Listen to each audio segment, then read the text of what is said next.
Hello champs. इस session में हम एक एंगल बनाएंगे और उस एंगल को हम प्रेजेंट करना सीखेंगे ताकि एग्जाम में हमें फुल मार्क्स मिले।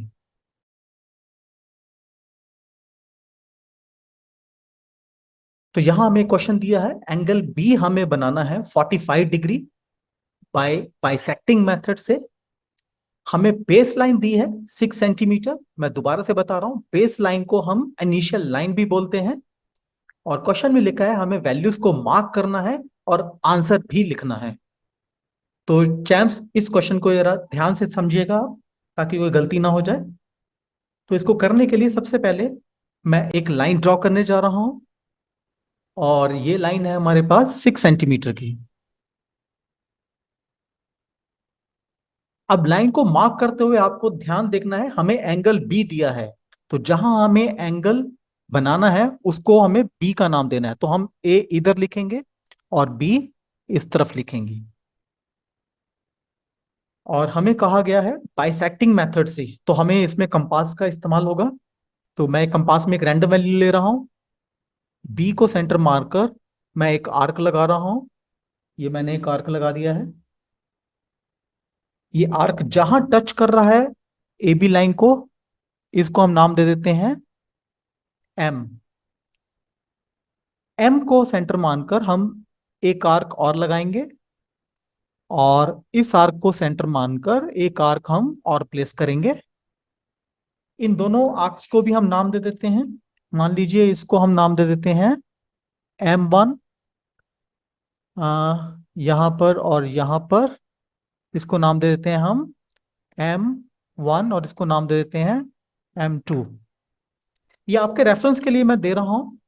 सेम कंपास लेकर हम दोनों को सेंटर मानकर एक एक आर्क और लगाएंगे।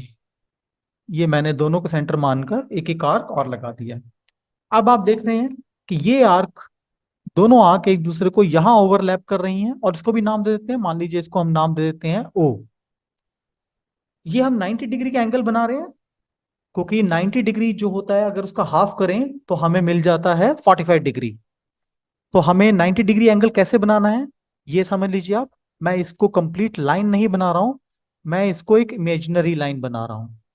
तो इमेजिनरी लाइन बनाने के लिए हम क्या करते हैं, लाइंस को डॉट में दिखाते हैं, क्योंकि हमें 90 डिग्री एंगल प्रेजेंट नहीं करना, हमें करना है प्रेजेंट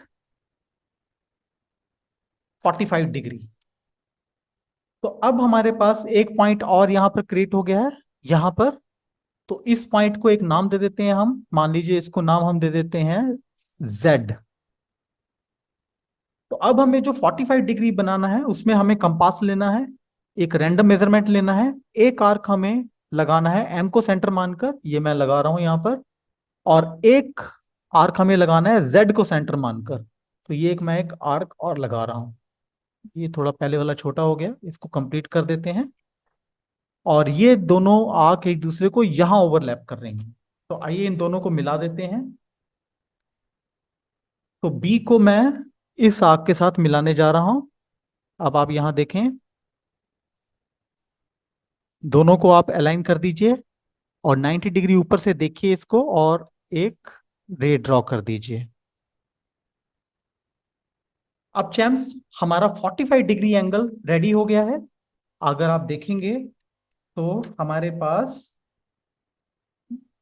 ये एंगल जो है 45 डिग्री आ गया है। अब इसको नाम दे देते हैं ए बी, इसको नाम दे देते हैं सी।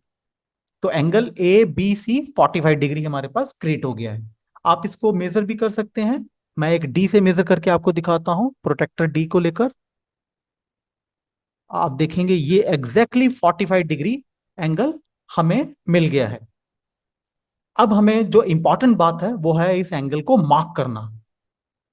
ये देखिए मैं कैसे मार्क कर रहा हूं। इसको प्रेजेंट करने के लिए हम एक एरो यहां देंगे और एक एरो यहां देंगे। और हमें बेस लाइन जो दी थी वो हमें दी थी 6 सेंटीमीटर। तो यहां पर मैं एक मार्क लगाने जा रहा हूं बेस लाइन का। तो एक मार्कर मैंने यहां लगा दिया है और दूसरा मार्कर मैंने उसी डायरेक्शन में यहां लगा दिया है। और हमें दिया है 6 सेंटीमीटर। तो मैं यहां एक और दूसरे मार्कर लगाने जा रहा हूं जहां हम 6 सेंटीमीटर को प्रेजेंट करेंगे। तो ये लाइन हमें मिल गई है, इनको मार्क कर देते हैं। और सबसे आखिर में हमें क्वेश्चन में पूछा गया था कि राइट योर आंसर। तो आंसर हमें जब भी लिखना है, कैसे लिखना है? Angle A B C. Angle A B C is equal to 45 degree. तो चैम्प्स, होप आपको एंगल बनाना और एंगल को प्रेजेंट करना आ गया है। और मैं आपको एक एक्टिविटी दे रहा हूं, आप उसे परफॉर्म कीजिए इस एक्सरसाइज के साथ। तो चैम्प्स, एक और ट्यूटोरियल में मैं आपको जल्दी से मिलता हूं।